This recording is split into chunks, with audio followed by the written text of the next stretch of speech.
From the PEP Radio Newsroom, this is the morning news for September 12th, 2025, and these are the stories we are covering at this hour.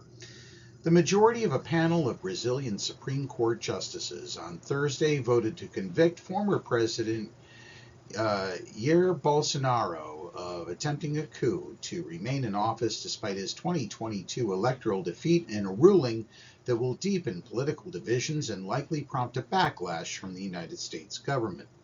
The far-right politician who governed Brazil between 2019 and 2022 was found guilty on 5 counts by 3 members of a 5-justice panel.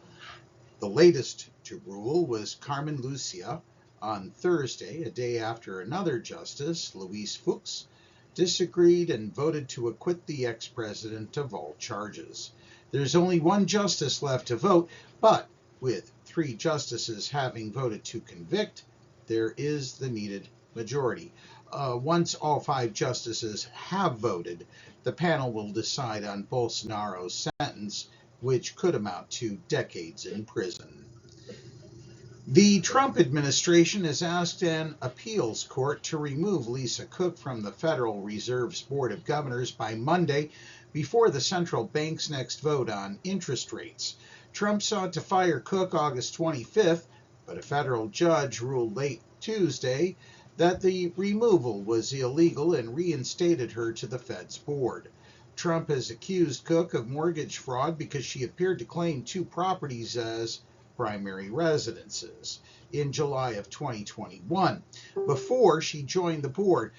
Such claims can lead to a lower mortgage rate and smaller down payment than if one of them was declared as a rental property or second home.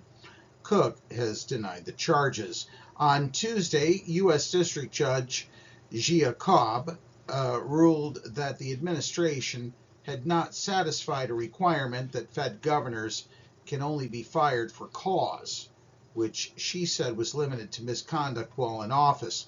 Cook did not join the Fed's board until February of 2022.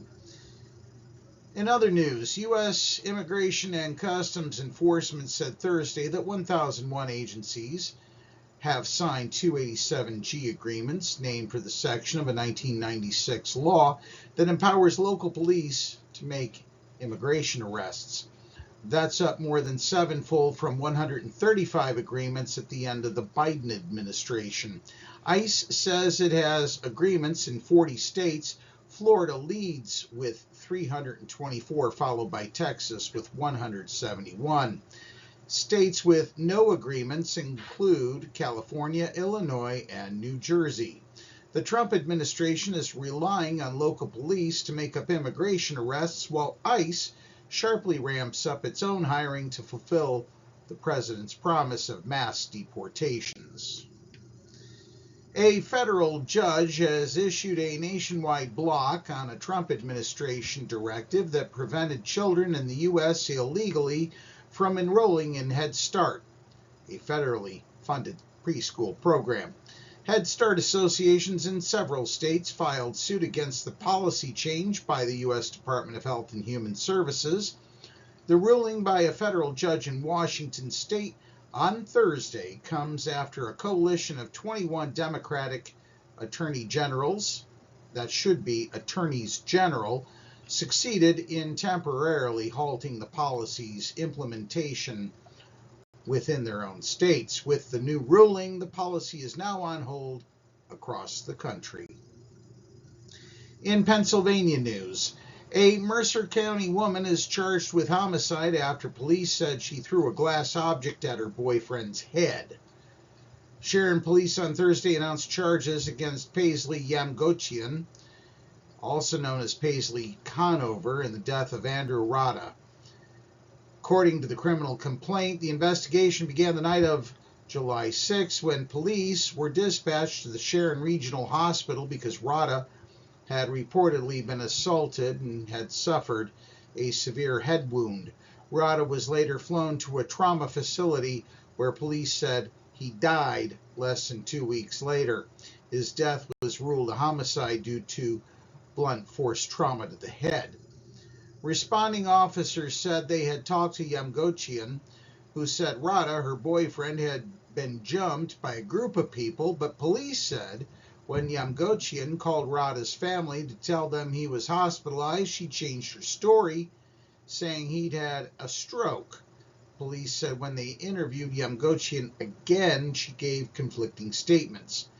Several people at a cookout with Yamgochian and Rada that afternoon of July 6th told police that the two of them were arguing and Yamgochian was highly intoxicated. Witnesses told police that they saw Yamgochian throw a full bottle of water at Rada's head during the gathering.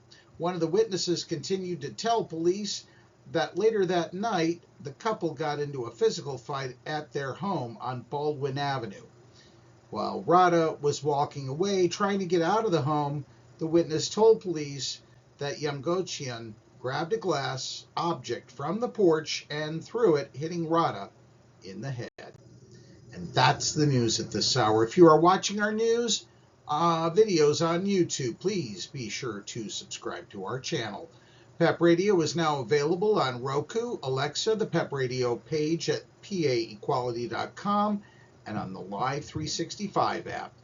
Again, that's news at this hour. Up next, we have the Meadville area weather forecast here on PEP Radio.